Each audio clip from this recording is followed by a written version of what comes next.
When a business struggles with team turnover, inconsistent performance, and leadership burnout, it's almost never just a people problem. It's almost always a leadership and structure problem. All right, chiropractors and chiropractic students, welcome to the Family Practice Podcast. You know, the one you've been waiting way too long for, because this podcast will actually stay focused on chiropractic. Not only what it takes to get world-class clinical results for kids and families in your community, but also what it takes to build a legendary, incredible family practice that takes care of your family way beyond your dreams. I'm Dr. Tony Ebel, and I'll be joined by Dr. Matt Hill, Dr. Ellie Wright, Jackie Jakubowicz, and incredible guests, chiros, associates, CAs, all these folks making massive impact around the world. We're going to cover everything: pediatric, perinatal, family practice. This is the podcast you've been waiting for, because moms and dads and families have always needed us.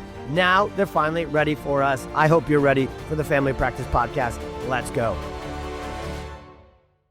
All right, chiropractors, I've got a message for you today that will truly change your practice and change your life as well. If you really take the time to sit down, soak this one up, and find the path to breaking through some or all 5 of these very common stuck points and subluxations that we all experience in practice. This message is absolutely perfect for you if you're feeling burnt out, stuck, or struggling in practice. And it's also really perfect for you if you're not stuck or struggling, but you're experiencing incredible growth and momentum, and you want to keep that train going down the tracks. If you don't know me at all, my name is Dr. Tony Ebel, and we've been very blessed and fortunate to grow and scale our all-cash, subluxation-based pediatric and family practice to $2 million, but not without hitting each of these 5 obstacles and subluxations head on ourselves. Some of them, I've hit them a few times, unfortunately. So trust me when I say, as we kick this one off, I feel you, I get you, and you are not alone. Starting a successful chiropractic practice is difficult, but continuing to see it growing and scaling over years and even decades to come is 10 times, if not 100 times harder. So again, if you're struggling with any of these 5 subluxations or stuck points that we are about to take head on, that's as normal as it gets.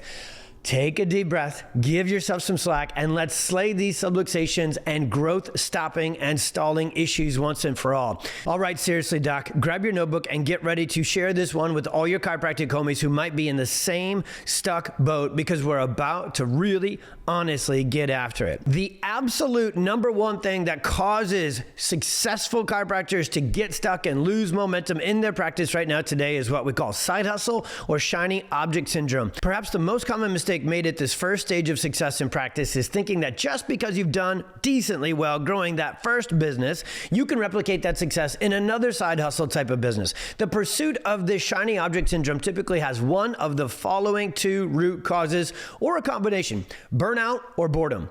Burnout tends to come from the business owner still white-knuckling it and overseeing pretty much every single important element of business growth, still holding on to full control of everything from marketing to patient care to systems and procedures and operations and financials.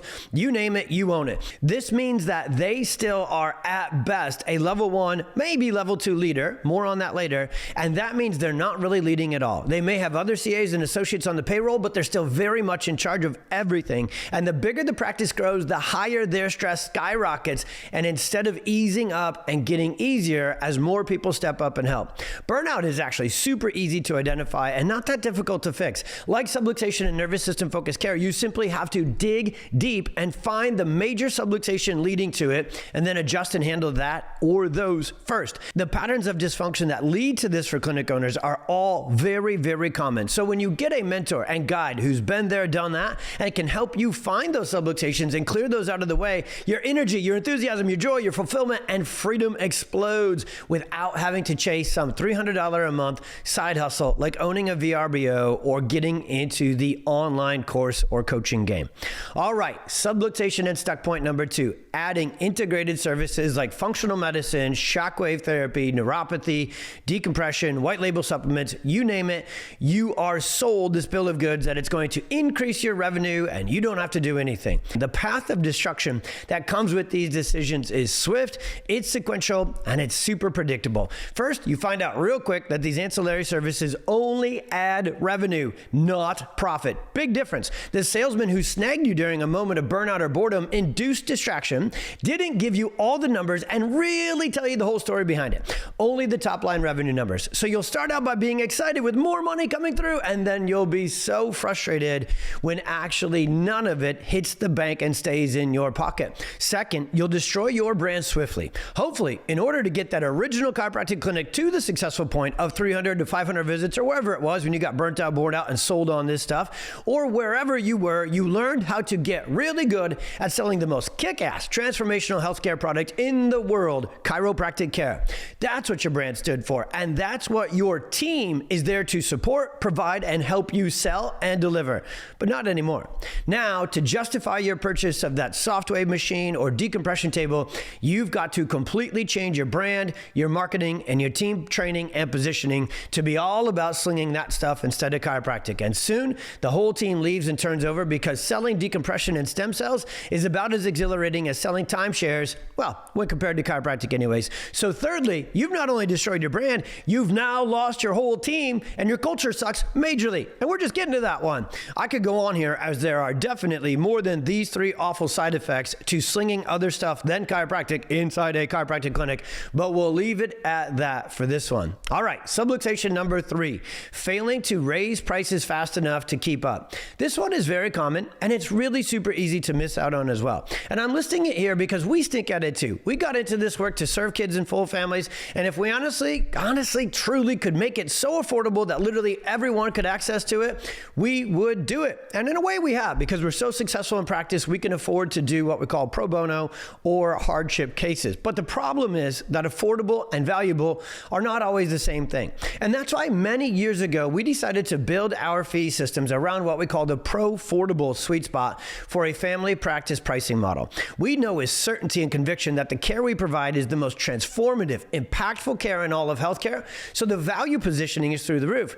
And at the same time, we know we want large families to be able to go all the way through a customized, personalized restoration care plan, the first stages with higher costs, and then stick on a lifetime family wellness care once a week or more for the whole family forever. The one thing we are absolutely committed to with our practice is constantly getting better. We strive to not only improve our clinical care and outcomes at all times, but we're constantly improving and leveling up our patient experiences as well. Both of these have immense value.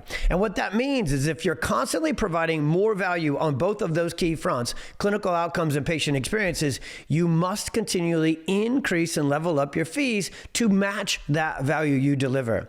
And additionally, from a business perspective, this is just cold, hard business math. As you build and grow your practice, you'll need a larger space, you'll need more tables, you'll need more insight scanners, you'll need more CAs, you'll need more world-class associates, you'll need more of everything, and that costs more. So you'll need to consistently increase your fees in order to keep up with growing and scaling your practice and not putting a glass ceiling on your own growth by using fee systems that worked when you were in that first startup phase or base camp. All right, stuck point. Oh, this is a big, costly, expensive, frustrating, stressful one. Number 4, team turnover. This one is a real son of a gun. And if you've been in business building teams for any period of time or size, you've likely experienced it at least a time or two. Sometimes there's a number of reasons outside of your control that team members leave. They might move to another state to be closer to family, divorce, loss of a loved one, or illness in the family. Something may take them off course and you can't do anything about it. But the vast majority of the time, team turnover is the direct result of poor leadership, lack of growth opportunities, toxic culture, and other preventable factors. And team turnover isn't just a frustrating, stressful inconvenience. It's a silent profit and growth killer. When a team member leaves, it's not just about finding a replacement. It's the cost of time, energy, lost productivity, and patient trust, team morale, and company momentum. Flat out, it's the most stressful thing practice and business owners will go through, and it's the most expensive thing as well. According to a study from the Society of Human Resources, so HR, the average cost to replace a single employee is 6 to 9 months of their salary. So for a $50,000 a year year employee like a CA, that's $25,000 to $37,000. But for a high-level associate or someone real in leadership in your team that's making six figures, that'll cost you $50,000, if not six figures on its own. The other common reasons that people leave their positions truly are poor values or character match, inadequate pay or benefits, unclear roles and poor onboarding or training, lack of recognition and appreciation, burnout, and the biggest one of all, a lack of a clear mission, vision, and seeing how their role fits in accomplishing that. And while preventing all of this all the time for all of your team members sounds like a difficult and daunting task, holy crap it is. It's not impossible. What it requires is truly world-class level 4, level 5 leadership and organizational structure. So let's tackle that next and take on this final growth-limiting subluxation, which is number 5, poor leadership and a lack of a highly efficient, productive, effective organizational structure. When a business struggles with team turnover, inconsistent performance, and leadership burnout, it's almost never just a people problem. It's almost always a leadership and structure problem. Poor leadership can take many forms, and it often shows up quietly before it explodes freaking visibly. One of the most common signs of poor leadership is inconsistency. When expectations, goals, systems, procedures, and even your core values change week to week, month to month, year to year, the team is left confused, disengaged, and unsure of what's expected of them. So they just hold in a holding pattern, not a growth pattern. Another hallmark of weak leadership is micromanagement. Leaders who feel like they need to be involved in every decision, every email, and every small task create a culture of dependency, not ownership and growth. And instead of building confident, self-led teams, they exhaust themselves and stifle the growth of every freaking one around them.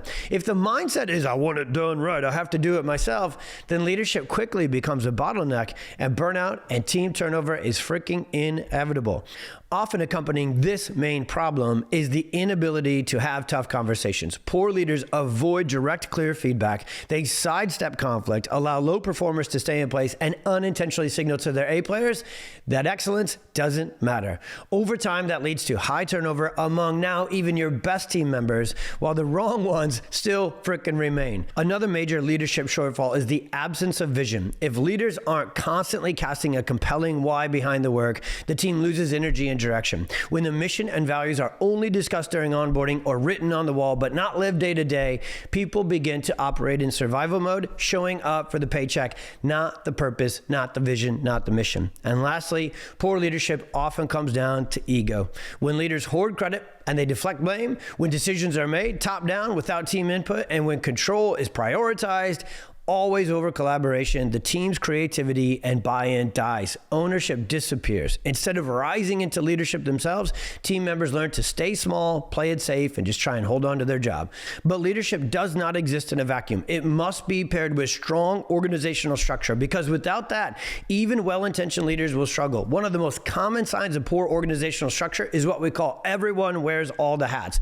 When no one knows who owns what, critical tasks either get dropped or doubled, and now you're paying double. Without clear roles and responsibilities, frustration and inefficiency skyrocket, and it's a recipe for burnout at every level and layer of your team. And another structural issue is the absence of a consistent operating system. If there's no cadence of weekly team meetings, one-on-ones, dashboards, scorecards, KPI tracking, the team has no visibility into what matters most and whether they're doing a good job or not. People can't stay aligned and highly productive if there's no system for setting, tracking, and reviewing goals and making sure that they're kicking butt and doing a good job, or helping them get back on track if they're not.